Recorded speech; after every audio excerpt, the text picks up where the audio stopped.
Hey folks, welcome back to the channel. Old Fart here. Today I'm in Morrisville, Pennsylvania, and this is overlooking Trenton, New Jersey. And the reason I'm here today, this quiet Lower Bucks County town was once promoted as the future capital of the United States. That's right. Morrisville, Pennsylvania was once promoted as the future capital of the United States, and today I'm searching Morrisville to see where America's government might have been built.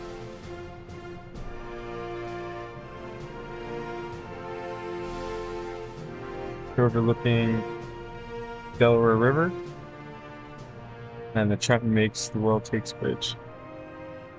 It's a really nice, little quaint part of Morrisville. Behind me, let's have some residential. The nicest thing about living here, I guess, is the fact that right in front of your house, you can come out and you have this view. But, all right. And for today's challenge, I'm going to create a capital city inspection report, and it's completely fictional, but I'm going to score Morrisville on river access, defensibility, transportation, scenery, room for government buildings, and distance from Philadelphia and New York. And part of this Morrisville fall line made the Delaware River an essential transportation hub because it marked the natural boundary where inland river-based cargo had to be transferred both for shipping or overland wagons. The rapids at this point halted deep water ships from going further north, creating a natural break-in bulk that spurred local trade, warehousing, and more.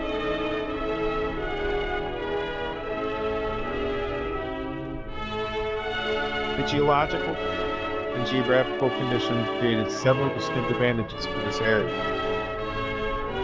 The break-in bulk point, the falls of the Delaware, created rapids that prevented large ocean-going ships from traveling further up the river, and goods had to move south on flat-bottom boats on the claims had to unload in the Morrisville Trenton area, while coastal maritime part by moving north had to be unloaded to continue and to the north, away from the Trenton Makes takes bridge now. And you can see like a lot of these old crossings. If you look straight ahead, a lot of the rocks and formations that used to be crossings. And this is right here on Morrisville in the park. The name of this park is Williamson Park.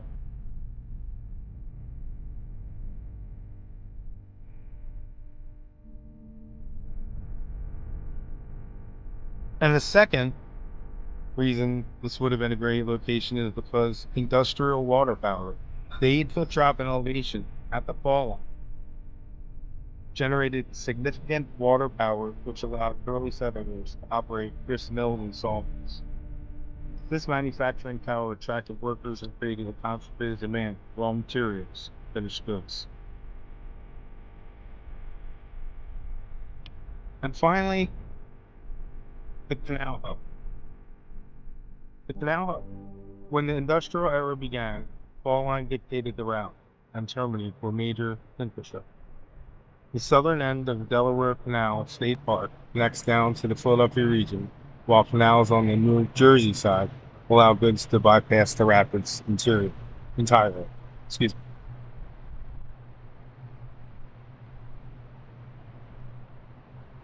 And also, modern transit corridors, because roads and rail lines are subsequently built along the flatter topography of the river valleys. This historic bottleneck became the foundation for modern infrastructure, such as the Morrisville Trenton Railroad. Really beautiful day out here. Getting well and really nice breeze. I would say it's about 84, maybe 83, 84 degrees out here, but an absolute, really nice breeze. And right now we're going to make our way down to another area that has a lot of history, and the individual who wanted to make this the first capital of the United States.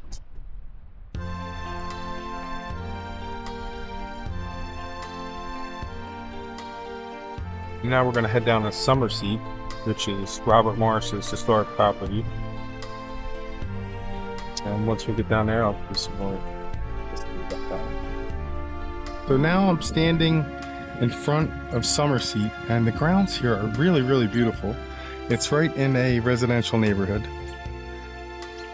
These trees, you could tell, have been here for a long, long time, and definitely have seen a lot of history.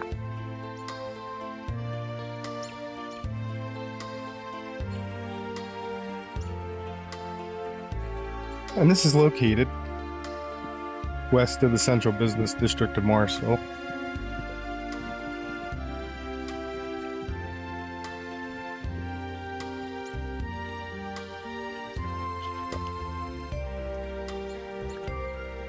And it shares a property with Patriots Park, which is the junction of Hillcrest and Legion Avenue. So it's kind of like right behind us, or right now. As you see, the grounds here are really beautiful.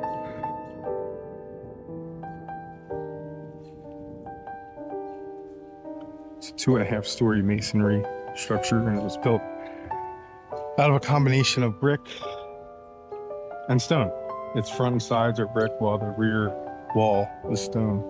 And here is their sign, Summerseat, Washington's headquarters, December 8th through the 14th, 1776. Built in 1773 by Thomas Barclay, restored in 1931. Owners included Robert Morris and George Clymer. And George Clymer was a signer of the Declaration of Independence. Located at Legion and Clymer Avenue. And as you see, they really keep the grounds here really nice. It's not open today. Today's a Sunday, so they're not open.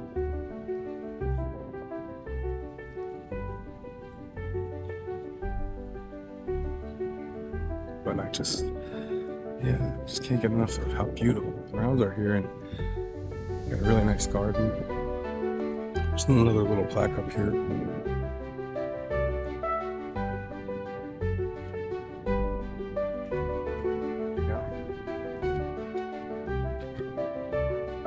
Summerseat, headquarters of George Washington.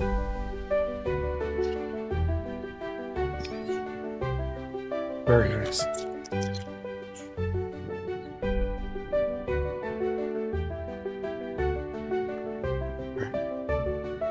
Right here it says Summerseat circa 1765. Really nice.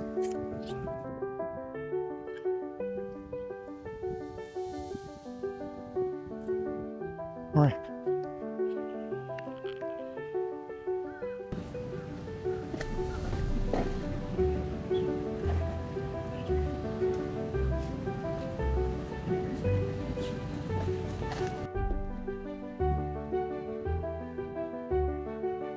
And just some additional history on this house.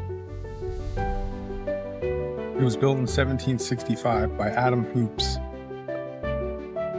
and was owned by his son-in-law, Thomas Barclay, at the end of 1776, when George Washington occupied it as a military headquarters during the dark days of the New York and New Jersey campaign of the American Revolutionary War. After the war, the house was purchased by Robert Morris, a signer of the Declaration of Independence and the principal financier of the war effort. Morris fell upon financial hard times owing to failed real estate speculation and sold the house in 1906 to George Clymer, who was another signer of the Declaration. So if they would have gotten their way and they would have succeeded, I mean, could this have been like the White House? I mean, if it was the Capitol, then this would be the closest thing. I'm sure they would have built something else eventually because of the size. The grounds here are really nice. Beautiful flagpole in the front.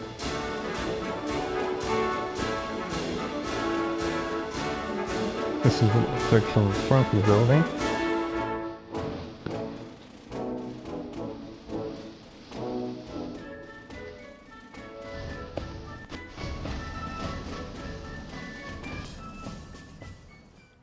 Really nice. Definitely an old walkway. It looks original.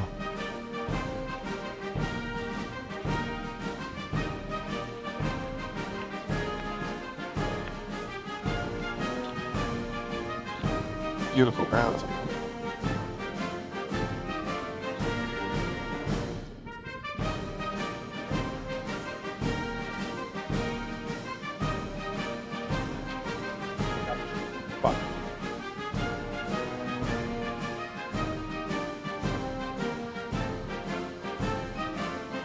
They really preserved this building really well.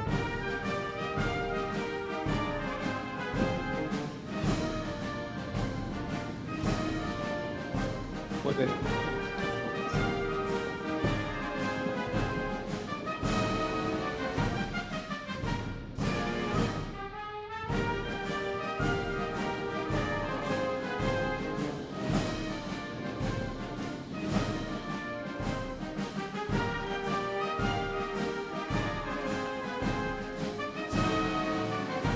Right, on to our next location. And one of the really cool things I noticed in the center of Morrisville, this is the Robert Morris Plaza.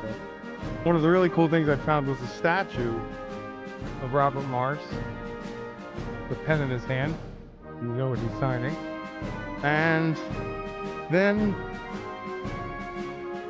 we got this. Robert Morris, 1734 to 1806. Patriot, businessman, founding father. Known as the financier of the American Revolution, Robert Morris was regarded by many as second in importance to General George Washington in winning the war for independence. He gave Washington the decisive support needed to win battles from Trenton to Yorktown, and Morris signed the Declaration of Independence in 1776, the Articles of Confederation in 1778, and the United States Constitution in 1787. Among his many accomplishments, Morris established the Navy and founded the Bank of North America. From 1791 to 1798, he owned historic Summerseat and the surrounding land where Morrisville is situated,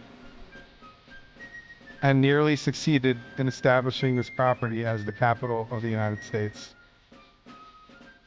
All right, very cool. All right, so that's a shot of Robert Morris.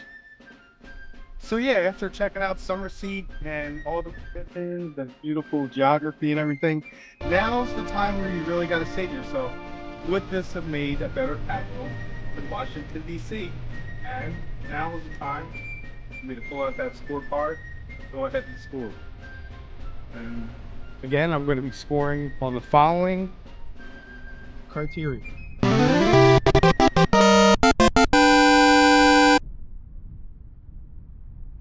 And the first would be river access. And as you could tell, the river access wouldn't have been the best. It would have been great getting up to this point, but anything as far as past this point would be pretty tough. The next thing is defensibility.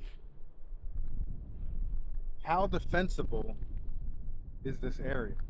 And it's not the greatest, because if there was a war, this area would be very difficult to contain, because you could have anyone coming up the river, anyone coming from the other side. So this would not be the best place at all. It would not be a safe place to have it happen. And transportation, that's next. Transportation would be horrible in the city, in this town, or well, it's actually a borough, because as you see, it's really residential and there's not a whole lot of infrastructure, and it's not the easiest building a lot of this infrastructure on this kind of ground, in this geography at least. And the next thing is scenery.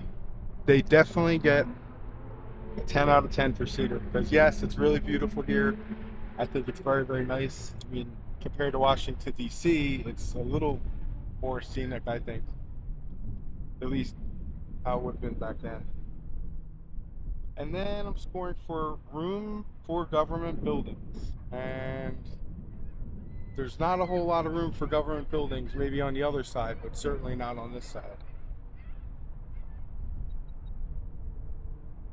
And final, the last criteria would be distance from Philadelphia and New York. And that would be a 10 out of 10 because you're pretty much right smack in the middle of Philadelphia and New York City.